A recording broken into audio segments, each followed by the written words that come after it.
10 साल तक एक लड़की एक खपरेल के छोटे से कमरे में बंद रही। ये घटना केरल के पालक्कड़ जिले के एक गांव की है। उसे कोई सजा नहीं दी गई थी और ना ही उसे सताया जा रहा था। सुनने में थोड़ा अजीब लगता है कि कोई इंसान एक कमरे में सालों तक रहे और फिर भी खुश हो। आप आगे कोई अटकल लगाने से पहले जान लीजिए कि वो लड़की पागल नहीं थी। हाँ, वो एक शख्स के प्यार में पागल जरूर थी। पालक्कड़ जिले के छोटे से गांव नैनमारा की पुलिस रहमान और सजिता की कहानी सुनने के बाद कम से कम इसी नतीजे पर पहुंची है। रहमान अब 32 वर्ष के हैं और उनकी साथी सजिता की उम्र 28 साल है। पत्रकारों से हुई बातचीत में नैनमारा की circle police inspector Deepak Kumar ने दावा किया है कि हमने उन दोनों से अलग अलग पूछताछ की और जो कुछ भी उन्होंने बताया उनमें कोई अंतर नहीं था। वो दोनों एक दूसरे से बेहद प्यार करते हैं। ऐसा कुछ नहीं है जिस पर संदेह किया जा सके। ये कहानी दुनिया के सामने आई कैसे? दरअसल 2 दिन पहले उनकी प्रेम कहानी से पर्दा उस वक्त हट गया जब रहमान के भाई ने पड़ोस के गांव विथुरा शहरी में उन्हें एक गाड़ी पर देख लिया। भाई ने फौरन ट्रैफिक पुलिस को इसकी जानकारी देते हुए बताया कि उनके माता पिता ने रहमान की गुमशुदगी की रिपोर्ट दर्ज कराई है।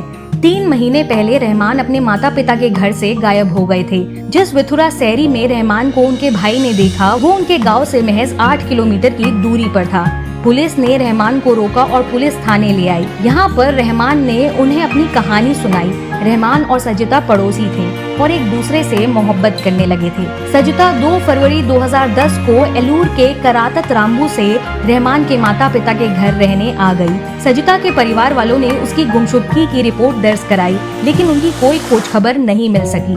पुलिस ने उस वक्त कई लोगों से पूछताछ की जिसमें रहमान भी शामिल थे। रहमान बिजली मैकेनिक और पेंटिंग का काम भी करते हैं। वो काम पर बाहर जाते हैं लेकिन हमेशा नहीं। उनके माता पिता रोज की दिहाड़ी करते हैं और रोज काम पर जाते हैं। सजिता जिंदा कैसे रही? पुलिस अधिकारी का दावा है कि रहमान हर रोज किचन से खाना लेकर सजिता के कमरे में चले जाते थे और खुद को भीतर से बंद कर लेते थे। रहमान इसी तरह से सजिता को खाना दिया करते थे। पुलिस के रिपोर्ट के मुताबिक जब कोई रहमान के कमरे की ओर जाता था तो वो भड़क जाते थे। कमरा हमेशा बंद रहता था, तब भी जब रहमान कमरे के अंदर हो। दीपक कुमार कहते हैं कि सजिता बाथरूम और नित्यक्रम के लिए तभी जाती थी जब रहमान के माता पिता सोने चले जाते थे।